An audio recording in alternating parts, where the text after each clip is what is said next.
Hello friends, I am Adeel Ahmed. Welcome back to the Flutter Glow. हम एक application start करने वाले हैं जो कि एक फूड डिलीवरी की एप्लीकेशन होगी और वो स्क्रैच से हम स्टार्ट करेंगे। अभी तो सबसे पहले हम अपना प्रोजेक्ट क्रिएट कर लेते हैं। आप यहाँ पे क्लिक करें न्यू फ्लटर प्रोजेक्ट और उसके बाद आपने यहाँ से एसडीके सेलेक्ट करना है। अगर आपका सेलेक्ट नहीं किया हुआ देन आपने नेक्स्ट पे क्लिक कर देना है और यहाँ पे आके आपने उसका नेम दे देना है। हम इसका नेम रख देते हैं फूड ऐप। इसके बाद आपने प्रोजेक्ट की लोकेशन सेलेक्ट कर लेनी है। मेरी बाय डिफ़ॉल्ट यही सिलेक्ट है। आपने इसको जहाँ पे सेव करवाना है आप वो वाली लोकेशन जहाँ से यहाँ से सिलेक्ट कर लें। उसके बाद डिस्क्रिप्शन में अगर आपने कोई चीज़ लिखनी है तो वो वाली चीज़ यहाँ पे ऐड कर दें। उसके बाद प्रोजेक्ट टाइप कौन सी है, आप एप्लीकेशन बना रहे हैं या प्लगइन है, पैकेज है, जो भी आप बना रहे हैं। हम एप्लीकेशन बना रहे हैं तो डेफिनेटली बाय डिफ़ॉल्ट यहाँ पे एप्लीकेशन सेलेक्ट है तो हम इसको एज़ इट इज़ रहने देते हैं। देन उसके बाद आपने यहाँ पे ऑर्गेनाइजेशन का नाम लिख देना है। मैं फ़िलहाल के लिए कोई भी नहीं नाम लिख रहा। अगर आप किसी कंपनी में जॉब कर रहे हैं तो इस जगह पे आप अपनी कंपनी का नाम मेंशन करेंगे जैसे उन्होंने मेंशन किया हुआ है। कॉम डॉट आगे उसके बाद अपनी कंपनी का नाम लिख देंगे। देन उसके बाद हम इसको by default as it is रहने देते हैं एंड्रॉयड लैंग्वेज और आईओएस लैंग्वेज। और प्लेटफ़ॉर्म जो है हम जस्ट एंड्रॉयड और आईओएस सेलेक्ट करेंगे क्योंकि हम जस्ट इस इन दोनों के लिए बनाएँगे। तो इनको हम अनचेक कर देते हैं यहाँ से और क्रिएट पे क्लिक करते हैं। यहाँ पे मैंने अपना एलडी प्लेयर भी ओपन करके रखा हुआ है साथ में, जिस पे हम अपनी एप्लीकेशन टेस्ट करेंगे। मैं जो है इसको यहाँ पे एमुलेटर यूज़ नहीं कर रहा जो कि मुझे यहाँ डिवाइस मैनेजर से मिलेगा, क्योंकि ये थोड़ा मेरा सिस्टम स्लो कर देता है तो इसलिए मैं इसको नहीं यूज़ कर रहा। मैं जस्ट एलडी प्लेयर को यूज़ करूँगा क्योंकि ये डिवाइस मैनेजर का जो एमुलेटर होता है उससे ज़रा फास्ट होता है। तो इसको मैं बंद कर देता हूँ और यहाँ पे आके आप हमारा प्रोजेक्ट जो है वो क्रिएट हो चुका है। तो मैं इसको रन कर लेता हूँ यहाँ से। जब तक हमारा ये प्रोजेक्ट रन हो रहा है मैं यहाँ पे कुछ डायरेक्टरीज क्रिएट करने वाला हूँ। डायरेक्टरी इसका मैं नाम रखूँगा एसेट। और एसेट्स में ये हमारी डायरेक्टरी क्रिएट हो गई और यहाँ पे मैं एक और डायरेक्टरी क्रिएट करूँगा जिसमें हमारी इमेजेस होंगी। और इसके बाद मैं एक और डायरेक्टरी क्रिएट करूँगा जिसमें हमारे सारे आइकन्स होंगे। अच्छा जी, उसके बाद हम इसको गेटएक्स के साथ करेंगे प्रॉपरली एक क्लीन आर्किटेक्चर को फॉलो करते हुए। तो हम पहले आके गेटएक्स का पैकेज जो है उसको इंस्टॉल करते हैं। मैं यहाँ पे आके लिखता हूँ गेटएक्स फ्लटर और आपने पहले वाले लिंक पे चले जाना है और यहाँ पे आने के बाद इसको यहाँ से कॉपी कर लें। कॉपी करने के बाद वापस से अपने प्रोजेक्ट में आके अभी हम क्या करेंगे यमल में, और यमल में आके यहाँ पे इसको नीचे थोड़ा सा कॉपर्टिनो आइकन के नीचे मैं इसको पेस्ट कर देता हूँ। और उसके बाद हमने जो एसेट्स ऐड किए हैं अभी उनको भी अभी ऑन करना है। तो मैं इसको यहाँ से सेलेक्ट करके कंट्रोल फॉरवर्ड स्लैश दबाऊंगा तो ये मेरा अनकमेंट हो जाएगा। इसको मैं यहाँ से एक स्लैश बैक कर देता हूँ और इसको भी एक बैक स्पेस ऐड कर देता हूँ। क्यों, एसेट्स जो हैं हमारे यहाँ से यहाँ तक ये दो बैक स्पेस होनी चाहिए, यानी कि दो स्पेसेस होनी चाहिए एसेट्स के बीच में। और देन उसके जो चाइल्ड होंगे यहाँ पे एक दो तीन और चार चार स्पेसेस होनी चाहिए। और यहाँ पे हम क्या करेंगे, ये वाली जो हमने डायरेक्टरी क्रिएट की है एसेट्स की और फिर उसके अंदर हमने दो और डायरेक्टरीज ऐड की हैं आइकन्स और इमेजेस। इसका हम यहाँ पे इसको पाथ प्रोवाइड कर देंगे एसेट्स।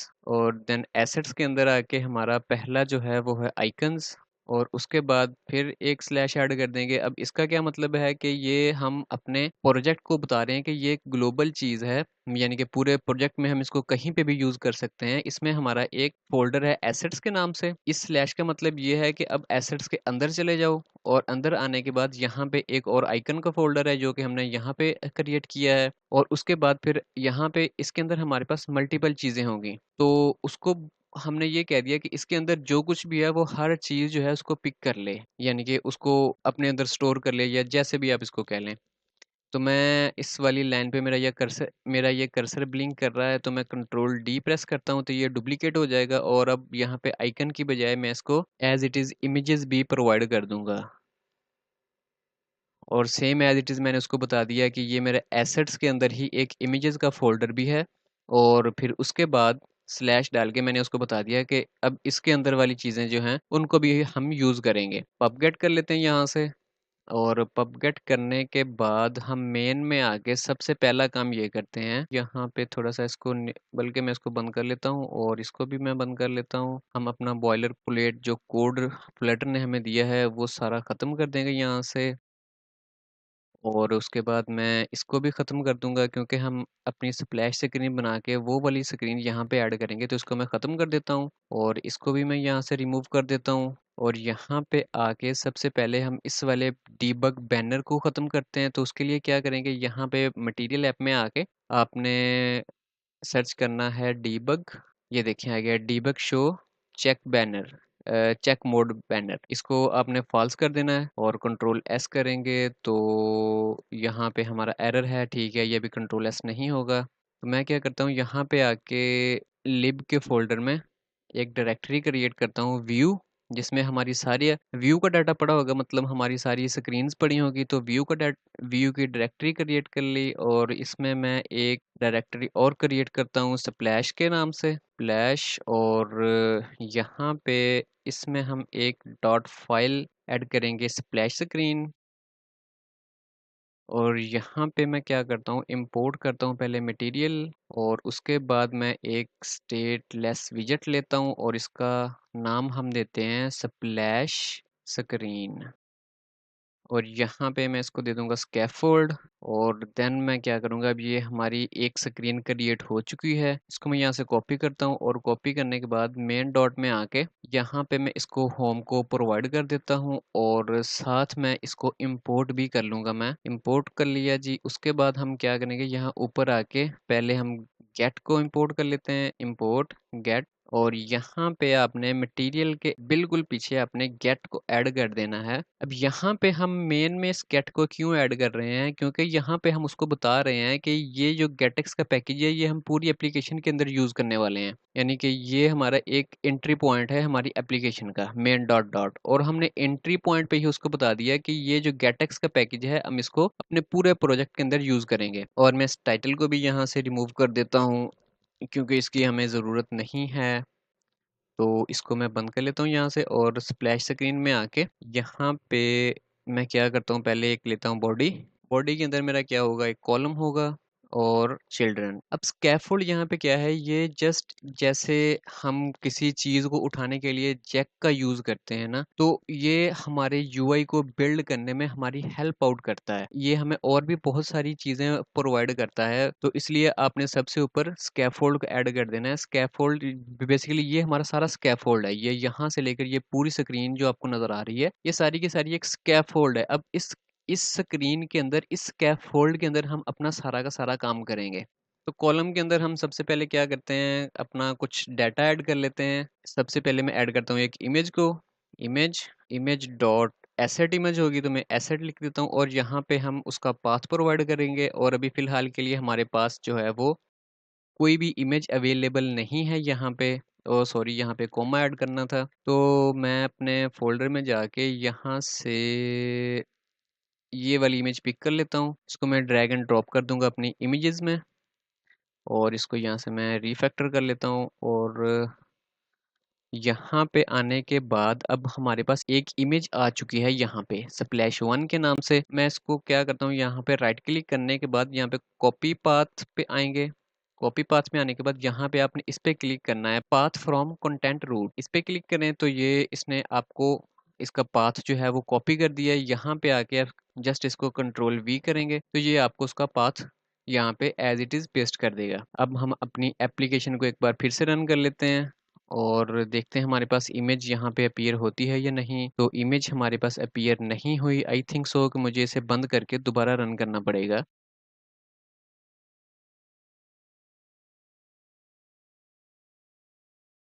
ओके जी, हमारी यहाँ पे इमेज आ चुकी है, दैट्स ब्यूटीफुल। और इसका पहले हम बैकग्राउंड भी चेंज कर लेते हैं। तो बैकग्राउंड चेंज करने के लिए क्या करेंगे हम, उसके लिए हमारे पास यहाँ पे एक प्रॉपर्टी होती है स्कैफोल्ड की, बैकग्राउंड कलर। मैं यहाँ पे इसको कोई कलर प्रोवाइड करता हूँ, कलर्स डॉट मैं ग्रे कर देता हूँ यहाँ पे। तो कंट्रोल एस करने के बाद यहाँ पे मेरा ये सारा स्कैफोल्ड देखें ग्रे हो चुका है। लेकिन मैं यहाँ पे कुछ अलग शो करवाना चाहता हूँ, मतलब कि कोई ऐसा कलर हो जो कि ग्रेडियंट हो। अब ग्रेडियंट किसको कहते हैं कि उसमें मल्टीपल कलर्स यूज़ हो रहे होते हैं। अब फॉर एग्ज़ाम्पल एक कलर यहाँ से लेके यहाँ तक आएगा और वो जो उसकी स्टार्टिंग पॉइंट होगी कलर की वो डार्क होगा और फिर आहिस्ता-आहिस्ता कम होता-होता यहाँ पे सेंटर में आके वो वाला कलर ख़त्म हो जाएगा। देन उसके बाद जो दूसरा कलर होगा हमारा वो यहाँ से आहिस्ता-आहिस्ता स्टार्ट होते-होते एंड तक जाके वो डार्क हो जाएगा। ये मैं अभी आपको करके दिखाता हूँ फिर आपको इसकी समझ आ जाएगी। लेकिन यहाँ पे मैं इसके बैकग्राउंड को कोई भी ग्रेडिएंट कलर नहीं दे सकता क्योंकि वो कलर्स की एक लिस्ट होगी, क्योंकि इसमें मल्टीपल कलर्स यूज़ हो रहे हैं, एक से ज़्यादा कलर यूज़ हो रहे हैं, तो डेफिनिटली वो कलर्स की लिस्ट होगी। लेकिन यहाँ पे मैं इसको कलर की लिस्ट प्रोवाइड नहीं कर सकता, ये जस्ट एक ही कलर होगा। तो मैं इसको यहाँ से रिमूव कर देता हूँ और रिमूव करने के बाद उसका सॉल्यूशन क्या होगा, मैं इस कैप फोल्ड को Alt Enter प्रेस करूँगा और यहाँ पे मैं सर्च करूँगा विजेट। विजेट के साथ मैंने इसको रैप किया। सॉरी, यहाँ पे विजेट के साथ नहीं, आप डायरेक्ट कंटेनर के साथ भी कर सकते हैं। मैंने कंटेनर के साथ करना था, चलें खैर कंटेनर हो गया हमारा। और कंटेनर के अंदर हमारे पास एक प्रॉपर्टी होती है डेकोरेशन की, और ये एक्सेप्ट करता है बॉक्स डेकोरेशन। और बॉक्स डेकोरेशन में आके यहाँ पे हम इसको देंगे ग्रेडियंट, और ग्रेडियंट क्या एक्सेप्ट करता है, लीनियर ग्रेडियंट। और ये हमें एरर किस चीज़ का दे रहा है कि इसका एक रिक्वायर्ड पैरामीटर है या रिक्वायर्ड आर्गुमेंट है कलर्स। इसको मैं क्लिक करूँगा तो ये देखिए उसने मुझे कलर्स की एक लिस्ट बना दी है जो कि अभी के लिए एम्प्टी है। मैं यहाँ पे कलर एंटर करूँगा। मैं सबसे पहले लिखता हूँ कलर, और यहाँ पे इसकी वैल्यू हम कुछ इस तरीके से देंगे, अपने हैश कोड की फॉर्म में कह लें 0xFF। ये एंटर करना है आपने सबसे पहले। उसके बाद आपने कलर का कोड एंटर करना है। अब वो कोड कहाँ से मिलेगा, अब फॉर एग्जांपल अपने क्रोम ब्राउज़र में आके यहाँ पे आपने एक एक्सटेंशन ऐड करनी है कलरज़िला। जब ये वाली एक्सटेंशन ऐड कर देंगे तो यहाँ पे मैं इस पे क्लिक करता हूँ तो ये देखिए मैं जहाँ पे ये लेके जा रहा हूँ तो उसके बाद ऊपर यहाँ पे कोई ना कोई कलर मुझे शो हो रहा है। यहाँ पे ये देखें कोई ना कोई मुझे कोड जनरेट करके दे रहा है, हैश हैश लगा के उसके बाद कुछ ना कुछ कोड लिखा हुआ है। यहाँ पे मैं जहाँ पे भी इसको लेके जाता हूँ ये देखें वो वाला कोड हमारे पास क्या हो रहा है, चेंज हो रहा है। तो ये इस तरीके से आप कोई भी कोड है किसी भी कलर का उसको पिक कर सकते हैं। तो मैंने कुछ ऑलरेडी कलर जो हैं वो निकाल के रखे हुए हैं, मैं वो वाले इंपोर्ट कर लेता हूँ। कलर मैंने ऐड कर लिए यहाँ पे, ये देखें 0xFF, और उसके बाद ये उस कलर का एक कोड है जो कि मैंने सेलेक्ट किया था पहले ही, मैं इसको निकाल के मैंने रखा हुआ था। और दूसरे नंबर पे यहाँ पे ये देखें 0xFF, और मैंने सेकंड कलर भी यहाँ पे ऐड कर दी है, यहाँ से लेके सॉरी यहाँ से लेके यहाँ तक। और मैं यहाँ पे कॉमास ऐड कर देता हूँ ताकि मेरा जो कोड है वो थोड़ा रिफैक्टर हो जाए। कंट्रोल एस कर लेता हूँ तो यहाँ पे इसने मुझे वाइट बैकग्राउंड कर दिया है। मैं इसको दोबारा से रन करता हूँ यहाँ पे, लेकिन मेरा बैकग्राउंड नहीं चेंज हुआ। क्यों नहीं चेंज हुआ यहाँ पे, इसकी रीज़न ये है कि जो मेरा स्कैफोल्ड है ना, इसका बाय डिफ़ॉल्ट कलर मेरे पास वाइट है, तो इसलिए यहाँ पे ये वाइट आ गया। तो मैं क्या करता हूँ, इसके बैकग्राउंड जो कलर है ना उसको मैं ट्रांसपेरेंट कर देता हूँ। ट्रांसपेरेंट कलर्स डॉट ट्रांसपेरेंट करेंगे तो यानी कि इस पे कोई भी अब कलर नहीं आएगा, वो वाला कलर आएगा जो कि इसके बैक पे है। ये वाइट के पीछे भी कोई कलर मैंने उसको अप्लाई किया है ना यहाँ पे, तो इसका मतलब ये है कि यहाँ पे जो भी कलर है वो खत्म होके उससे पीछे वाला कलर जो है उसको पिक कर ले। मैं कंट्रोल एस प्रेस करता हूँ तो ये देखिए मेरे पास कलर चेंज हो गया और ये काफ़ी ब्यूटीफुल भी लग रहा है। लेकिन अभी ये ब्यूटीफुल नहीं लग रहा क्योंकि ये देखें यहाँ से एक कलर स्टार्ट हो रहा है और आहिस्ता आहिस्ता आहिस्ता यहाँ पे आके कहीं पे कम हो रहा है और नेक्स्ट कलर वो स्टार्ट हो रहा है और आहिस्ता आहिस्ता यहाँ पे आके वो डार्क हो रहा है। तो इट मीन्स कि ये ग्रेडियंट जो है ये इस तरीके से आप इसको यूज़ कर सकते हैं। अब यहाँ पे आप मल्टीपल कलर्स जो है उसको यूज़ कर सकते हैं। मैंने जस्ट 2 कलर यूज़ किए हैं, आप जितने मर्जी कलर यहाँ पे यूज़ कर सकते हैं। उसके बाद हमने क्या करना है, मैं ये चाह रहा हूँ कि ये लेफ्ट टू राइट ना हो, ये टॉप से बॉटम हो। तो यहाँ पे ग्रेडियंट के अंदर इसकी एक प्रॉपर्टी होती है बिगिन, यानी कि ये स्टार्ट कहाँ से होगा। तो मैं इसको कह देता हूँ अलाइनमेंट डॉट टॉप सेंटर, और कंट्रोल एस करूँगा तो ये देखें ये वाला जो कलर मेरा लेफ्ट साइड पे था वो ऊपर चला गया है यहाँ पे। और उसके बाद ये एंड कहाँ पे होगा, इसकी एंड प्रॉपर्टी यूज़ करते हैं और मैं इसको कह देता हूँ अलाइनमेंट डॉट बॉटम सेंटर। फिर से कंट्रोल एस करूँगा तो ये देखें मेरा कुछ इस तरीके से ये हो चुका है। कलर यहाँ से स्टार्ट हो रहा है और आहिस्ता आहिस्ता आहिस्ता यानी कि ये कलर डार्क होता होता, ये बेसिकली दो कलर हैं। एक कलर यहाँ से स्टार्ट होने के बाद यहाँ पे कहीं पे आके एंड हो रहा है और दूसरा कलर यहाँ से स्टार्ट होने के बाद यहाँ पे बॉटम पे आके एंड हो रहा है। नेक्स्ट हम क्या करेंगे, मैं इसको कांस्टेंट प्रोवाइड कर देता हूँ। अब ये कांस्टेंट प्रोवाइड करना भी जरूरी है, जहाँ पे कोई वैल्यू चेंज ना हो रही हो वहां पे हम इसको कांस्ट कर देते हैं। उसकी रीजन ये है कि ये हमारी एप्लीकेशन जो है उसकी परफॉर्मेंस को बेहतर कर देता है। तो इसके बाद मैं थोड़ा सा इसको नीचे स्क्रॉल डाउन करता हूँ और अब हम अपनी इमेज पे आते हैं और यहाँ पे आके इसको मैं कुछ हाइट प्रोवाइड कर देता हूँ, जो कि मैं इसको फॉर एग्जांपल 280 कर देता हूँ। 280 करने के बाद कंट्रोल एस किया तो ये कुछ इस तरीके से छोटा हो गया। It's looking nice, okay.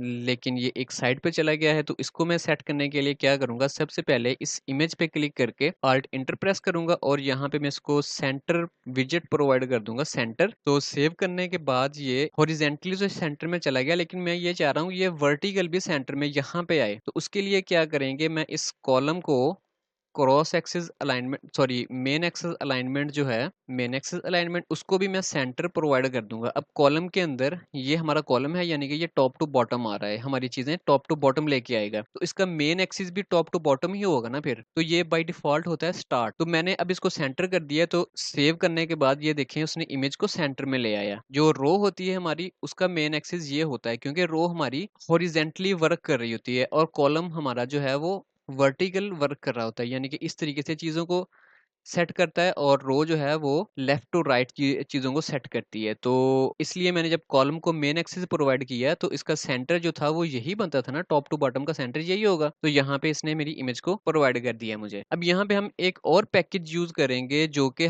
होगा हमारी स्क्रीन को, हमारे यूआई को रिस्पॉन्सिव बनाने के लिए। वो कौन सा पैकेज है, वो पैकेज है, आप यहाँ पे गूगल पे आके यहाँ पे आपने एक न्यू टैब ओपन कर लें और सर्च करें स्क्रीन, स्क्रीन यूटिल इन फ्लटर।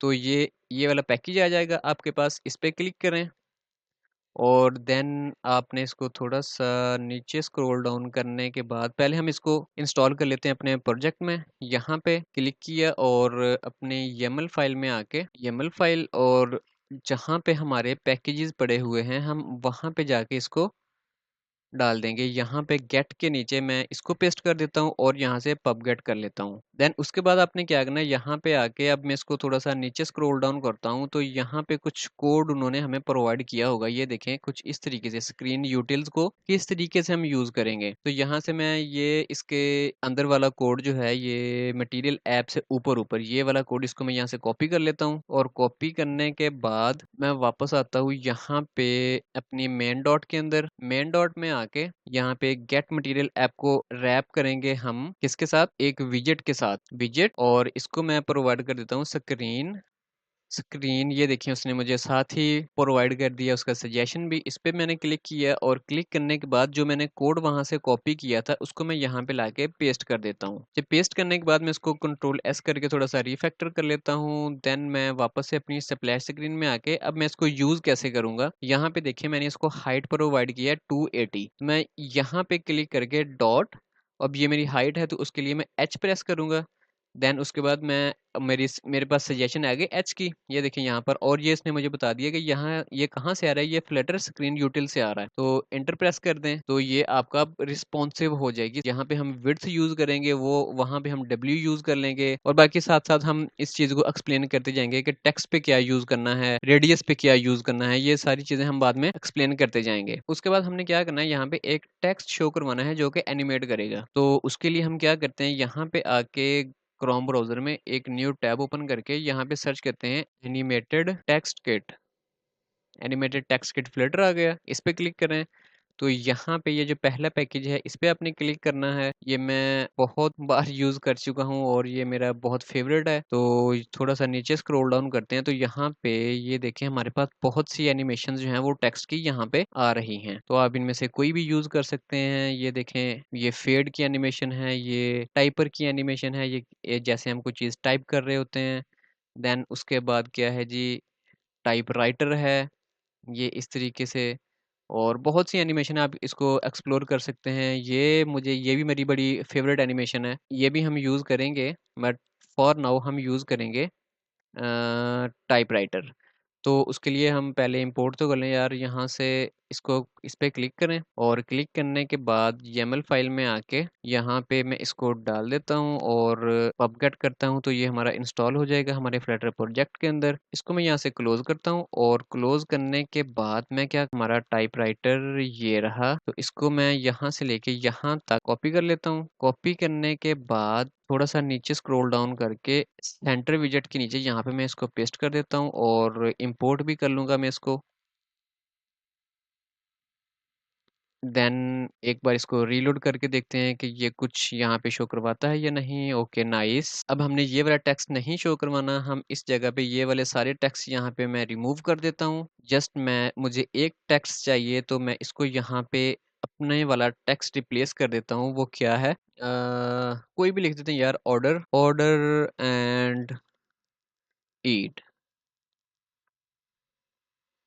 कंट्रोल एस करता हूँ यहाँ पे, तो मे बी ये कुछ नहीं कर रहा, तो इसको मैं एक बार रन कर लेता हूँ। ऑर्डर एंड ईट आ चुका है हमारा यहाँ पे, ये देखें कुछ इस तरीके से, लेकिन ये आई थिंक सेंटर में नहीं है, तो मैं इसकी विड्थ को यहाँ से ख़त्म कर देता हूँ, तो ये सेंटर में आ जाएगा। बल्कि इस साइज़ बॉक्स को भी मैं रिमूव कर देता हूँ, इसकी भी मुझे ज़रूरत नहीं है। तो इसका फ़ॉन्ट साइज़ जो है वो थोड़ा बड़ा कर लेते हैं, 40 करके चेक कर लेते हैं। तो अब ये कुछ बेहतर लग रहा है, तो इस कॉन्स्ट को यहाँ से मैं रिमूव करूँगा। रिमूव करने के बाद यहाँ पे मैं फ़ॉन्ट साइज़ पे लगा दूँगा SP, तो ये मेरे फ़ॉन्ट को भी जो है ये रिस्पॉन्सिव कर देगा। कंट्रोल S करके सेव करते हैं इसको, और ये देखें थोड़ा सा बड़ा भी हो गया है, और एक बार फिर से इसको रन करके यहाँ पे चेक कर लेते हैं। ओके। अच्छा, उसके बाद हम इसकी ड्यूरेशन को सेट कर लेते हैं, तो उसके लिए इसकी प्रॉपर्टी होती है पॉज़, और ये एक्सेप्ट करता है एक ड्यूरेशन को, और इसको मैं सेकंड्स में प्रोवाइड करूँगा, तो इसको 2 सेकंड कर देता हूँ। 2 सेकंड करने के बाद रन करते हैं एक बार फिर से। तो अब यहाँ पे चेक करते हैं कि क्या इफ़ेक्ट आता है, ये थोड़ा-सा कुछ लेट हुआ है। देन उसके बाद हमने क्या करना है, इसको जस्ट एक बार एनिमेट करवाने के बाद इसको यहाँ पे स्टॉप कर देंगे। तो उसके लिए हम क्या करेंगे, इसकी एक प्रॉपर्टी है इज़ रिपीटिंग एनिमेशन, इसको हम फॉल्स कर देंगे, और एक बार फिर से रन कर लेते हैं। Okay nice. अब एक बार ये एनिमेट होने के बाद स्टॉप हो चुका है, अब दोबारा से एनिमेट नहीं कर रहा। अब हमने एनिमेशन अप्लाई करनी है यहाँ पे इस इमेज के ऊपर, तो उसके लिए आपने क्या करना है, थोड़ा सा ऊपर आके यहाँ पे मैं इसको स्टेटलेस को मैं कन्वर्ट करता हूँ स्टेटफुल में। अगर आपने इसको स्टेटलेस है बना लिया है, तो आपने इसको स्टेटफुल में कन्वर्ट करना है, तो इसके ऊपर क्लिक करें, तो यहाँ पे ये देखें मुझे एक बल्ब शो हो गया है। इस पे मैं क्लिक करूंगा और इसको मैं यहाँ से कर दूंगा कन्वर्ट टू स्टेटफुल, तो ये मेरा स्टेटफुल में कन्वर्ट हो चुका है। और स्टेटफुल में क्यों किया मैंने, मैं अभी आपको बताता हूँ, लेकिन यहाँ पे पहले मैं एक एनिमेशन कंट्रोलर बनाऊंगा, एनिमेशन कंट्रोलर, और इसको मैं नाम दे देता हूँ एनिमेशन कंट्रोलर, और इसको हम वैल्यू जो है वो बाद में अप्लाई करेंगे, तो मैं इसको कह देता हूँ लेट। और एक और मैं एनिमेशन बनाऊंगा, वो भी लेट होगा, और वो होगा हमारा एनिमेशन, इसका मैं नाम दे देता हूँ एनिमेशन। आप इसका कोई भी नाम दे सकते हैं। देन उसके बाद हम आ जाते हैं अपने इनिट स्टेट में, और यहाँ पे हम इसको इन दोनों को वैल्यूज देंगे। अब हम पहले ये समझते हैं कि ये दोनों है क्या चीज़। अब एनिमेशन कंट्रोलर का तो नाम से जाहिर है कि ये हमारी एनिमेशन को कंट्रोल करेगा। यहाँ पे भी जो एनिमेशन अप्लाई हुई है, हमने तो यहाँ पे पैकेज यूज कर लिया है ना, तो उसके पैकेज के बैकएंड पे भी कहीं ना कहीं ये कंट्रोलर यूज हो रहा होगा, जो कि हमारी एनिमेशन को कंट्रोल कर रहा है कि इसने किस तरीके से एनिमेट करना है और इसका बिहेवियर कौन सा है एनिमेशन का। तो वो सारी चीजें कौन कंट्रोल करता है, वो हमारा एनिमेशन कंट्रोलर जो है वो कंट्रोल करता है। देन उसके बाद एनिमेशन जो है, ये एक्चुअल एनिमेशन होती है जो कि परफॉर्म हो रही होती है। आई थिंक आपको इन दोनों की समझ आ गई होगी कि एनिमेशन कंट्रोलर एनिमेशन को कंट्रोल करता है, और जो एनिमेशन है वो एक्चुअल एनिमेशन होती है जो कि परफॉर्म हो रही होती है यहाँ पे हमारी यूआई के अंदर। नेक्स्ट हम इसको यहाँ पे कोई ना कोई वैल्यूज अप्लाई करेंगे, तो मैं टू डू को यहाँ से रिमूव कर देता हूँ, और पहले हम एनिमेशन कंट्रोलर को वैल्यू देते हैं। Animation controller is equal to, ये एक्सेप्ट करेगा एनिमेशन कंट्रोलर की क्लास को, और यहाँ पे एक रिक्वायर्ड पैरामीटर है वीसिंक। अब वीसिंक क्या है, वीसिंक बेसिकली एक कह लें कि जैसे हमारे पास एक क्लॉक होता है, और उसमें हमारे पास सेकंड्स की, एक कह लें सेकंड्स की या मिनट्स की, जो भी हमारे पास कुछ सुइयां सर्कुलेट कर रही होती हैं, और वो जो नीडल सर्कुलेट कर रही होती हैं वो हमें एक टिक प्रोवाइड कर देती हैं, जैसे कि जब भी एक टिक परफॉर्म होती है तो वो नेक्स्ट स्टेप पे मूव कर जाता है, फिर एक टिक परफॉर्म होती है, वो नेक्स्ट स्टेप पे मूव कर जाता है। ये इसी तरीके से हमें एनिमेशन को एक टिकर प्रोवाइड करता है, जो कि उसको एनिमेट करवाने में उसकी हेल्प आउट करता है। तो ये हमें कहाँ से मिलेगा? यहाँ पे मैंने, आपको याद होगा, मैंने इसको स्टेटलेस से स्टेटफुल किया था। स्टेटफुल क्यों किया था? क्योंकि अब मैंने इसको यहाँ पे वो वाला टिकर प्रोवाइड करना है, तो स्टेटलेस में वो प्रोवाइड नहीं कर सकता, क्योंकि स्टेटफुल जो है, ये देखिए यहाँ पे ये एक्सटेंड कर रहा है एक स्टेट की क्लास को। इट मीन्स कि ये हमारी स्टेट को चेंज करेगा। जब भी कोई ना कोई यहाँ पे एक्शन परफॉर्म होगा तो ये फौरन से उस स्टेट को चेंज कर देगा। I hope you understand the words out of my mouth. Okay, next इसके बाद हम इसको यहाँ पे विद कीवर्ड लगाएंगे और प्रोवाइड कर देंगे सिंगल टिकर प्रोवाइडर मिक्सिन। अब यहाँ से वो वाला टिकर मिलेगा इसको वी सिंक को। तो इसको हम किस तरीके से प्रोवाइड कर देंगे? यहाँ पे मैं आके इसको मैं बता दूंगा, दिस ऐड करूंगा, दिस का कीवर्ड ऐड करूंगा, तो ये इसको पता चल जाएगा कि यहाँ पे इसको कोई ना कोई टिकर प्रोवाइडर मिल गया है और वो उसी को रेफर कर रहा है यहाँ पे। अगर मैं ये फॉर एग्जांपल इसको मैं रिमूव कर देता हूँ यहाँ पे, तो ये देखें यहाँ पे ये एरर शो कर रहा है। क्या एरर शो कर रहा है? The argument type splash screen state can't be assign to the parameter ticker provider. अब उसको टिकर कहाँ से मिल रहा था? मैं इसको कंट्रोल जी करता हूँ तो उसको टिकर मिल रहा था यहाँ से। जब देखिए मैंने जैसे ही कंट्रोल जी किया, हमारी वैल्यू, हमारा कोड वापस आ गया और यहाँ पे उसको पता चल गया कि ये इस वाले टिकर को रेफर कर रहा है। इसके बाद मैं यहाँ पे इसको सेमीकोलन ऐड करके बंद कर देता हूँ और इसकी दूसरी प्रॉपर्टी मेरे पास क्या होगी? ड्यूरेशन। और ये एक्सेप्ट करेगा ड्यूरेशन को, और मैं इसको भी ड्यूरेशन सेकंड में दूंगा और इसको भी मैं 2 सेकंड दे देता हूँ। साथ में कॉन्स्ट ऐड कर देते हैं, यहाँ पे कॉन्स्ट ऐड कर दिया और इसको मैं यहाँ पे सॉफ्ट रैप कर लूंगा ताकि हमारा कोड जो है, ये देखिए ये एरो ऐड होने के बाद नीचे आ गया, जो कि यहाँ से बाहर जा रहा था। अब सारा कोड हमारे सामने आ चुका है। मैं थोड़ा सा इसको नीचे स्क्रॉल डाउन करता हूँ और स्क्रॉल डाउन करने के बाद अब हमने क्या करना है? इसकी वैल्यूज हमने दे दी। यहाँ पे हमारी जो इमेज है उसको हमने एनिमेट करवाना है, तो उसके लिए मैं क्या करता हूँ? इसको मैं रैप करता हूँ पहले एक विजेट के साथ, विजेट। और वो हमारा कौन सा विजेट होगा? वो होगा हमारा स्केल ट्रांजिशन। इस पे मैंने क्लिक किया और ये एक स्केल की वैल्यू को एक्सेप्ट कर रहा है जो कि रिक्वायर्ड है। ये देखें, the named parameter scale is required. तो मैं ऐड रिक्वायर्ड आर्गुमेंट में क्लिक करता हूँ तो ये इसने प्रोवाइड कर दिया। अब इस पे जो एनिमेशन होगी, ये कौन सी वैल्यू एक्सेप्ट करता है? ये डबल की वैल्यू एक्सेप्ट करता है, एनिमेशन डबल। ये देखें इस तरीके से। तो मैं इसको, हमने जो एनिमेशन, अपनी एक्चुअल एनिमेशन क्रिएट की है यहाँ पे, वो वाली मैं इसको प्रोवाइड कर दूंगा, लेकिन उसने मुझे बताया कि ये एनिमेशन डबल की फॉर्म में एक्सेप्ट करेगा। तो मैं इसको यहाँ पे, अभी के लिए ये डायनामिक है ना, कोई भी इसकी डाटा टाइप नहीं है, तो मैं इसको डबल यहाँ पे प्रोवाइड कर दूंगा ताकि ये मुझे एरर ना दे। देन उसके बाद थोड़ा सा नीचे स्क्रॉल डाउन करता हूँ और यहाँ पे आके मैं इसको एनिमेशन दे दूंगा जो कि हमने ऊपर क्रिएट की थी। एक बार इसको दोबारा से रन कर लेते हैं और देखते हैं हमारी एनिमेशन यहाँ पे परफॉर्म होती है या नहीं। लेकिन यहाँ पे हमें एरर आ चुका है लेट इनिशियलाइजर का, तो इसको यहाँ से हम चेक कर लेते हैं।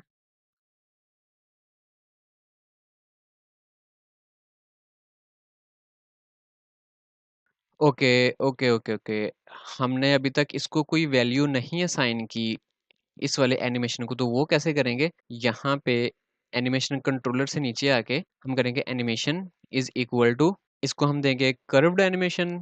कर्व्ड एनिमेशन, और यहाँ पे ये दो पैरामीटर एक्सेप्ट करता है, पेरेंट और कर्व्स, और कर्व का। पेरेंट हमारा क्या होगा? हमारा एनिमेशन कंट्रोलर। यहाँ से इसको मैं प्रोवाइड कर देता हूँ, ये पेरेंट हो गया। और कर्व का पर्पस क्या है कि हमने किस टाइप की एनिमेशन शो करवानी है। यानी कि कर्व जो है वो रिस्पॉन्सिबल होगा कि हमने बाउंस करवाना है या फिर हमने बड़ी से छोटी करनी है या छोटी से बड़ी को चीज करनी है। तो ये उस चीज को हमें बताएगा कि हमने करना क्या है, एक्चुअल एनिमेशन हमारी क्या है। तो यहाँ पे मैं इसको कहता हूँ कर्व्स। कर्व्स डॉट, ये देखें यहाँ पे मेरे पास बहुत सारे ऑप्शन आ गए, linear, bounce out, bounce in out, bounce in, कोई भी आप यूज कर सकते हैं, लेकिन मैं यहाँ पे लीनियर यूज करूंगा, लीनियर। और इसके बाद मैं दोबारा से इसको रन कर लेता हूँ और यहाँ पे हमारी एनिमेशन नहीं आई। क्यों नहीं आई? इसको मैं देखूं कोई एरर तो नहीं है, एरर भी कोई नहीं है। ओके ओके ओके, यहाँ पे अभी तक हमने इसको बताया नहीं कि ये फॉरवर्ड होगा या बैक, यानी कि हमारी इमेज जो है वो आगे को आएगी या पीछे को जाएगी। तो उसके लिए एक मेथड है, मैं यहाँ पे इसको कह देता हूँ एनिमेशन कंट्रोलर डॉट फॉरवर्ड, यानी कि कंट्रोलर। अब यहाँ पे ये देखें, हमारा कंट्रोलर जो है वो कंट्रोल करेगा हमारी एनिमेशन को कि ये फॉरवर्ड जाएगी या रिवर्स जाएगी। ठीक है, एक तरीका तो ये हो गया। मैं इसको एक बार रन कर लेता हूँ यहाँ पे, तो ये देखिए हमारी एनिमेशन परफॉर्म हो गई। लेकिन अब ये एक मेथड है, मैंने आपको बताया, लेकिन एक इसका एक और भी और मेथड है जो कि थोड़े से प्रो लेवल का है। तो उसके लिए हम क्या करेंगे, मैं इसको यहाँ से मैं रिमूव नहीं करता। यहाँ पे ये देखें, ये एनिमेशन कंट्रोलर का एक ऑब्जेक्ट है। यहाँ पे ये देखें, एक एनिमेशन कंट्रोलर की क्लास है और ये उसका ऑब्जेक्ट है। अब मैं एक ऑब्जेक्ट उसका यहाँ पे यूज कर रहा हूँ और दूसरा मैं ऑब्जेक्ट यहाँ पे यूज कर रहा हूँ, मतलब कि सेम ऑब्जेक्ट जो है वो मैं दो जगह पे यूज कर रहा हूँ। लेकिन मैं ये चाह रहा हूँ कि मैं सेम ऑब्जेक्ट एक ही जगह पे यूज कर लूँ। तो उसके लिए मैं क्या करूंगा, इसको यहाँ से मैं रिमूव कर देता हूँ। रिमूव करने के बाद अब मैं यहाँ पे ये वाला ऑब्जेक्ट यूज कर रहा हूँ ना, तो इसको पता है कि इसको कौन सी वैल्यू साइन हो रही है। तो यहाँ पे आगे इसके एंड पे मैं डॉट और उसके बाद फिर डॉट ऐड करूंगा और यहाँ पे मैं इसको बता दूंगा फॉरवर्ड। देन इसको एक बार फिर से रन कर लेते हैं, तो यहाँ पे हमारी एनिमेशन शो हो गई। और this is the beauty of flutter and dot. Okay जी, ये थी हमारी आज की वीडियो, ब्यूटीफुल। अब हम इन वार्निंग्स को भी रिमूव कर लेते हैं यहाँ से, इसकी हमें ज़रूरत नहीं है। और देन एक वार्निंग हमारे पास कहाँ पे आ रही है, ये एक सेमीकोलन ज़्यादा ऐड हो गया है हमारा, और यहाँ पे हम कॉन्स्ट यूज़ कर लेंगे, कॉन्स्ट। और इस वाले ऑन टैब की भी हमें ज़रूरत नहीं है, हम इसको भी ख़त्म कर देते हैं। और हमारा काम कंप्लीट हो गया हमारी स्प्लैश स्क्रीन का। ये थी हमारी आज की वीडियो। अपना ख्याल रखिएगा, अपने इस चैनल का भी। अल्लाह हाफिज़।